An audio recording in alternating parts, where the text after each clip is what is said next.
One of the big what ifs when it comes to Marvel and DC, especially for the Green Lantern mythos, is what if Marvel characters had power rings and which characters would have those power rings. But like, what if we took that same concept and like dipped our toe into like a different superhero universe? And that universe being the Dispatch universe. See, the first time I played Dispatch, it immediately became like one of my top 10 favorite pieces of superhero media of all time. And it has such a unique group of characters that you follow throughout the entire game. Essentially, in this video, I'm going to be taking Dispatch characters and placing them in the Lantern Corps that I think each character will be in. And disclaimer, I'm only going to be including the main 6 colors, which is green, yellow, blue, indigo, star sapphire, red, orange. I'm not going to include black and white. With that being said, I'm Regman, and these are the Dispatch characters and the Lantern Corps I think they'll be a part of. Oh my god! Oh my god! Oh my god!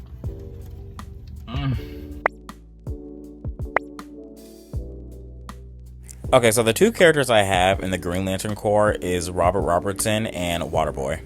Starting off with Robert, he was kind of a no-brainer to put in the Green Lantern Corps, because throughout the entire game, Robert is constantly fighting through like these outrageous ass injuries.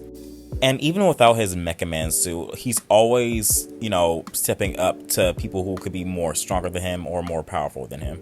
And he doesn't care either. Like, it's so badass. Like, he don't care how big you are, how smart you are. Like, he will always step up to you if he needs to. And the way he just gets other characters in the game in check, it just shows like, oh yeah, he means business. Especially in that one scene near the beginning of the game where Robert is in the villain bar and he has an encounter with Flambe.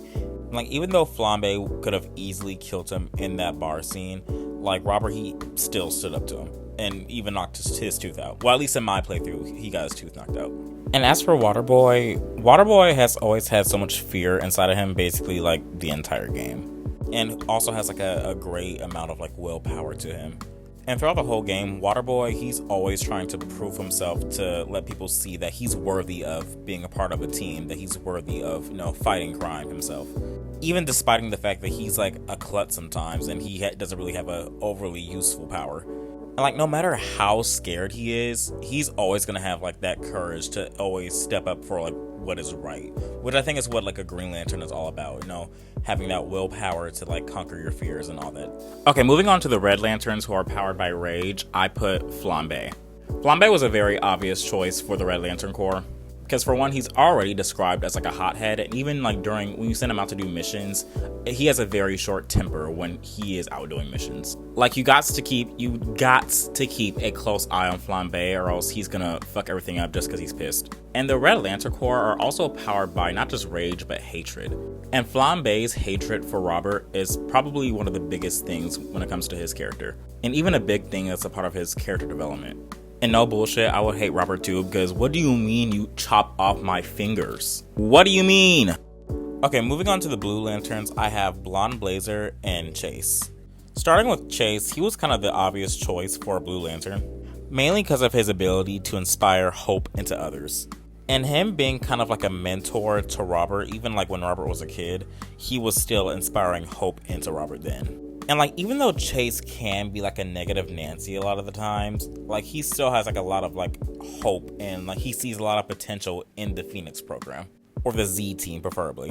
And side note, let me just say this, Chase is the fucking GOAT of Dispatch. I don't care what anyone says, Chase is like the MVP. Because he even saved Invisigal, even though he quite frankly despises Invisigal, he saved her, which shows that he has that emotional capacity to become a Blue Lantern. Moving on to Blonde Blazer, she was kind of also an obvious choice for a Blue Lantern. Like Chase, she's also like inspiring other people to do good. And she's constantly demonstrating the willingness to fight alongside others, even when the odds are like not in her favor at all.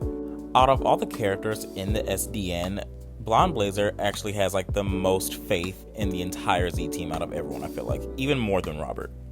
And Blonde Blazer, she's very selfless as well, because when she gives Chase her amulet so Chase can fight alongside everyone else in the final battle, that shit had me so fucking hyped. Because Chase, he was not in good condition to fight at all. Like, he was like on his deathbed basically.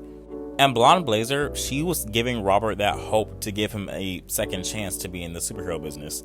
And with Hope being what the Blue Lanterns are powered by, that would definitely suit Blonde Blazer the most. Blonde Blazer and Chase.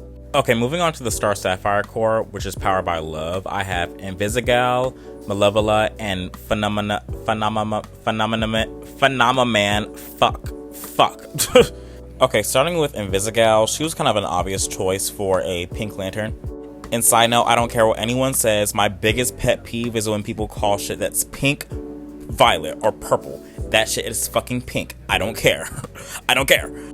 Anyways, one of the big parts when it comes to Invisigal's character is her wanting to be with Robert. A lot of Invisigal's motivation throughout the game is for Robert to see Invisigal the same way he looks at Blonde Blazer, and she even says that in the game. And Invisigal, she's always willing to sacrifice herself for Robert. And throughout a lot of the game, she's constantly representing or demonstrating some type of loyalty in some way. Even when she's getting like shit on by other characters, she still has that loyalty for that character.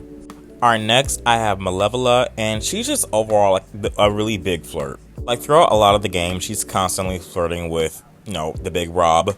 And also, okay, side note, even though I was Team Blonde Blazer, if Malevola was an option, or even Prism, I would have gone with either Prism or Malevola.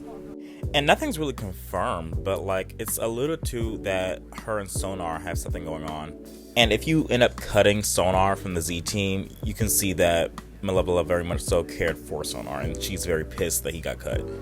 Okay, moving on to Phenomenon. I honestly say he would make a great Pink Lantern because he just has like a lot of love for like a lot of people. The way he went into a full depression once him and Blonde Blazer broke up, and when Phenomenon Lord was with Blonde Blazer, he was always trying so hard to nurture the connection that they had, even though he kind of went about it the wrong way. Okay, next up we have the Indigo Tribe, and for the Indigo Tribe I have Coupe. So the Indigo Tribe is basically the emotion that represents compassion. So the Indigo Tribe, what they do is they basically take people who have done terrible things to people, and basically it's kind of like a rehab kind of thing. It's basically rehab for the Lanterns. And they basically make those people see the pain and the hurt they cause and make them feel compassion for the people that they've hurt while being in the Indigo Tribe. And with Coupe being like an assassin for hire who doesn't really have any remorse for the people that she's, killed, that will honestly make Coupe like the perfect match for the Indigo Tribe. Okay, up next for the Orange Lantern Corps, who is basically powered by greed, is Sonar. Okay, so Sonar is like a total fucking like drug fiend, which I'm not gonna lie, that's part of the reason why I put him on here for greed. But aside from that, he's just overall trying to do something for his own personal gain.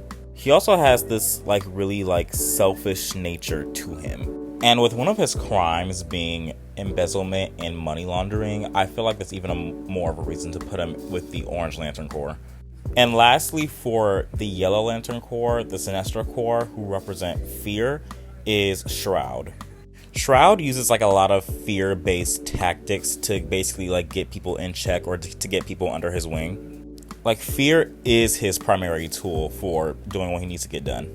And aside from that, this nigga's like actually scary as fuck. Like if I was working for Shroud, I would be terrified to work for Shroud. Like, I feel like if I fuck up one of his tasks that he has me go on, he's just gonna like haunt me in my sleep. And I don't think I can do that. I don't want to live with that. But yeah, guys, that's the list of some of the Dispatch characters and the Lantern Corps. I will put them in. I know there were some characters that I missed, so feel free to put in the comments which Lantern Corps you think those missed characters will be a part of. Do you agree with my list? Disagree? Let me know down in the comments. Be sure to like and subscribe. That definitely helps me out a ton. And I'll definitely see y'all on the next one. Laters!